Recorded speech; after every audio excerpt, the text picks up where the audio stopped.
ಮೂಡ ಹಗರಣಕ್ಕೆ ಸಂಬಂಧಿಸಿದಂತೆ ಜನಪ್ರತಿನಿಧಿಗಳ ವಿಶೇಷ ನ್ಯಾಯಾಲಯದ ಆದೇಶದ ಮೇರೆಗೆ ಮೈಸೂರು ಲೋಕಾಯುಕ್ತ ಪೊಲೀಸರು ಮುಖ್ಯಮಂತ್ರಿ ಸಿದ್ದರಾಮಯ್ಯ ವಿರುದ್ಧ ಪ್ರಥಮ ವರ್ತಮಾನ ವರದಿ ಎಫ್ಐಆರ್ ದಾಖಲು ಮಾಡಿದ್ದಾರೆ. ಮೂಡ ಪ್ರಕರಣದಲ್ಲಿ ಮುಖ್ಯಮಂತ್ರಿ ಸಿದ್ದರಾಮಯ್ಯ ಮೊದಲ ಆರೋಪಿಯಾಗಿದ್ದು, ಅವರ ಪತ್ನಿ ಪಾರ್ವತಿ ಎರಡನೇ ಆರೋಪಿಯನ್ನಾಗಿ ಮಾಡಲಾಗಿದೆ.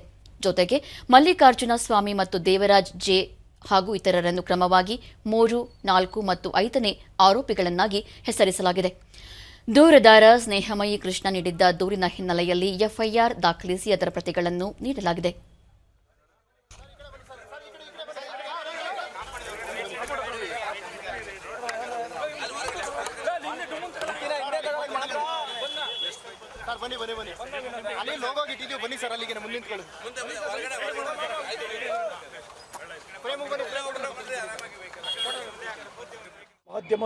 ಬಳಿಕ ಸುದ್ದಿಗಾರರೊಂದಿಗೆ ಸ್ನೇಹಮಯಿ ಕೃಷ್ಣ ಮುಖ್ಯಮಂತ್ರಿ ಹಾಗೂ ಅವರ ಕುಟುಂಬದ ವಿರುದ್ಧ ನೀಡಿದ ದೂರು ಹಿನ್ನೆಲೆಯಲ್ಲಿ ಎಫ್ಐಆರ್ ದಾಖಲಾಗಿರುವ ತಮ್ಮ ಹೋರಾಟಕ್ಕೆ ಸಂದ ಜಯ ಎಂದು ತಿಳಿಸಿದ್ದಾರೆ.